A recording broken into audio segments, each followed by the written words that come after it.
Hi, this is Dr. Paul with Car Engine Care TV, and I'm talking with Dr. Papia, and we deal with medical, legal questions that are commonly asked. And the question that we're talking about today with Dr. Papia is believing when patients are in an accident. Sometimes, a lot of times they'll say they believe that their pain will just go away. How many times have you heard that from your patients who've come in and they've said, well, I thought it would just go away? Well, that, I would say, related to car accidents quite often, and even in accidents that happen at home. They first say, well, you know, it's not that bad, and let me just see how it does. Let's start with the person who literally doesn't have any pain after an accident. You've heard of that happening before. Absolutely. What is the physiology behind that? Why is it somebody can be in an accident and actually have damage but not have any pain?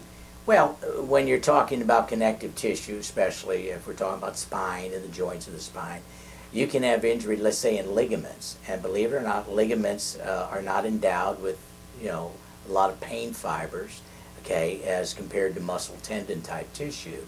And so there may be just minor, if anything, a little stiffness or something.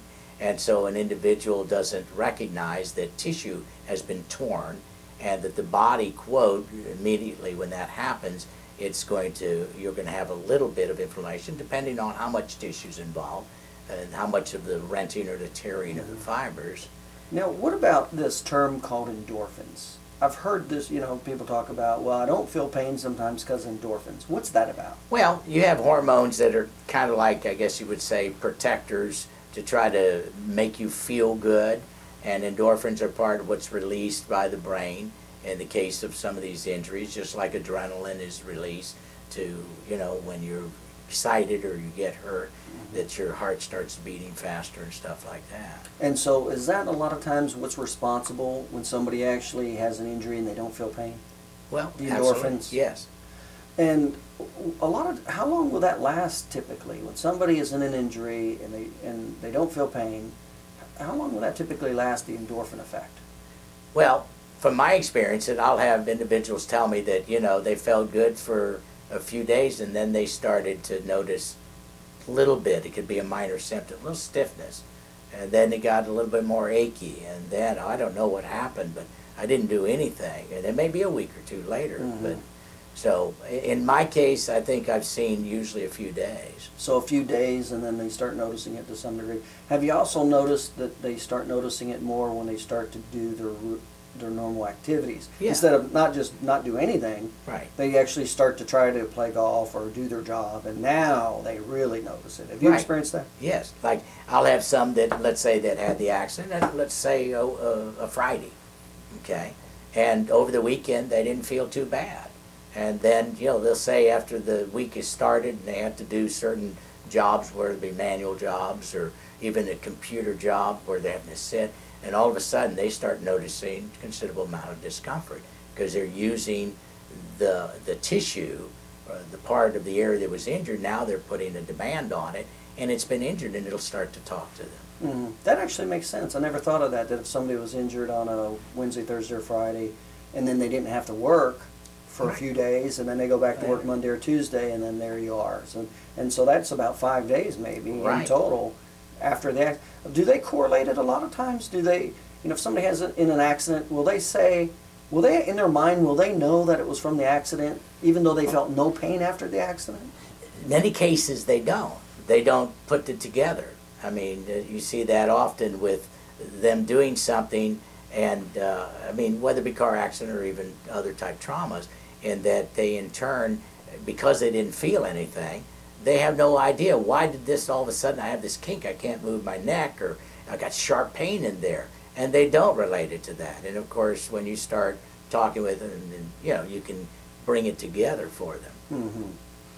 And when they have this, when this actually happens, and so they have the delayed pain, so to speak, what is happening now? What's causing the pain now? Well, you're going to have, depending on how much tissue is injured, you're going to have a slow release of certain type of exudates are called. You're going to have the activity of what they call the inflammatory stage to start showing up even more depending on the extent of the injury.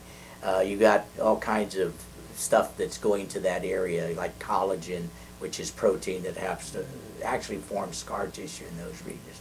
You have cells that come in, white blood cells, that start the healing process. Mm-hmm. And then, so after they start to feel it and the inflammation and the pain, what would you do as a chiropractor to help immediately help stop that pain? What are some things that you would recommend or do yourself here at the office? Well, one of the first things we would do is, of course, after we've evaluated through exam that they have the injury, is ice is one of the best anti-inflammatories to start, because you can deal with it. You know, you hear that a lot. What does ice do? Well, what does it do? Ice is a vasoconstrictor, okay? That's what that means, is it closes down on some of the blood that might be seeping into that area. The inflammation. Inflammation so area, by constricting the vessels, the inflammation decreases. Decreases. Okay. It also acts kind of like I've always told people, it kind of acts like a Novocaine or an injection for numbing an area. Ice has that effect too. Mm-hmm.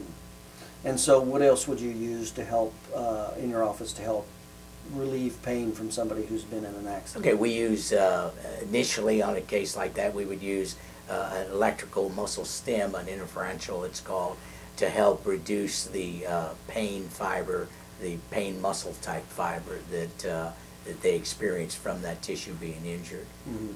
And you called that interferential current? Yeah, interferential, sometimes called electrical muscle stim. Is that painful when you use that? Oh, no, it's actually kind of like a little buzzing sensation, and it's comfortable. A lot of people fall asleep when you do it. How effective is that for helping relieve pain?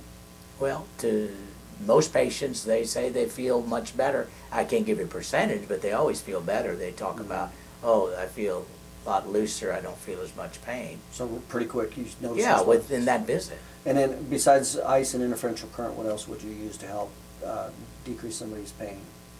Well, if in the case of, I have some that you may have to put them in, like, I'll put them in an ice collar, let's say, to continue the ice application, not for just, a 30-minute period, but they may keep ice on for some time because the ice is still reducing inflammation. And I do that in a low back condition too, if they've been injured in the lower back.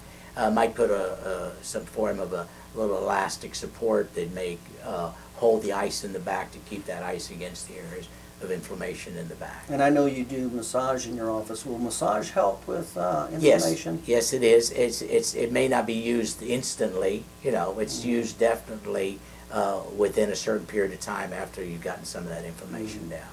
So I guess the bottom line is, when somebody says that they're in an accident and they say, well, I don't have any pain, or I hope it'll go away, your response to them is what?